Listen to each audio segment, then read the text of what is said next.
All right, hello again. Thanks for watching. Today I'd like to expand a little bit more on my talk about healthy boundaries, specifically healthy boundaries in marriage. So in the Bible it says to leave your mother and father and cleave to your husband or wife. So why is that? Well, one of the reasons why, and I think this is a very important one, is that it's pretty difficult to have a successful marriage if it's done by committee. You need to have a direct relationship with your spouse, not have your relationship with your spouse unduly influenced by your mom, your dad, your girlfriend, your boyfriend, whatever. I like to say three people can have a successful marriage as long as there's only two of them. What do I mean by that? Well, I'd like to explain a little model about communication to help you understand how things work out. So I've got some very expensive, high quality visual aids here.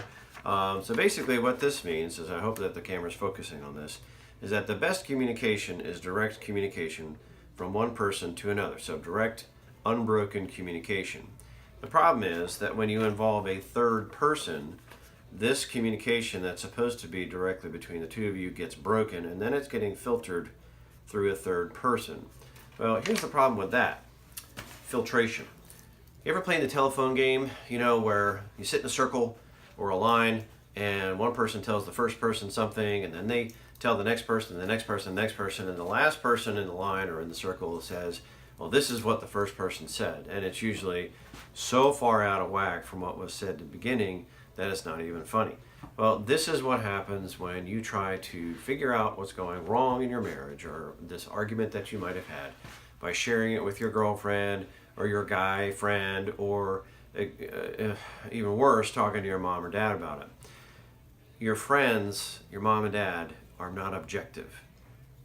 They're not capable of being objective. And generally, when we complain to our mom and dad or whoever about what our awful spouse did, we're upset, we're hurt, we're angry, and we're also not really telling them our part. We're talking about how just terrible the other person is treating us and yada, yada, yada. So that person who already loves us and wants to care for us and protect us is going to take your side generally, unless they're really good at being objective. So what happens is that can poison the well, that can make your relationship fail.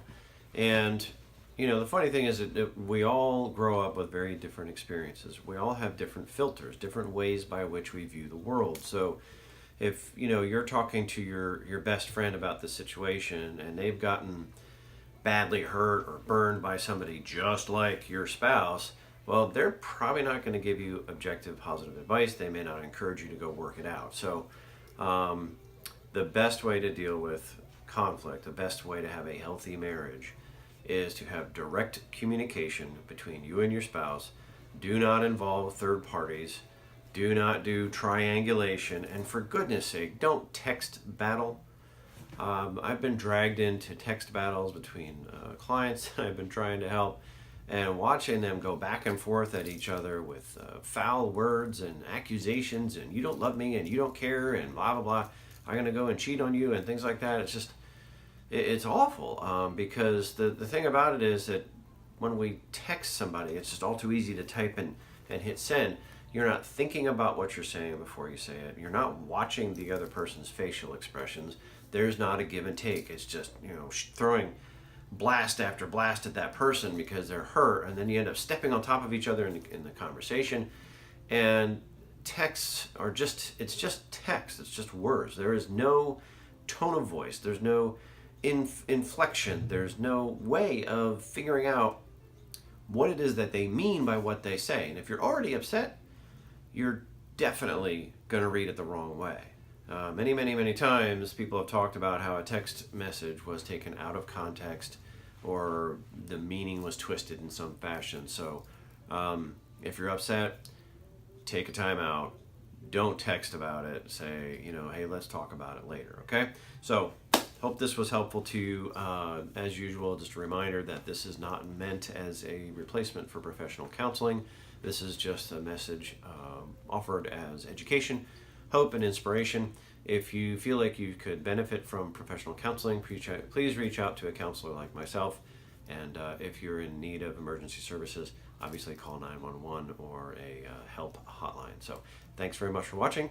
Please consider liking and sharing this so that other people can get the same information. Thank you.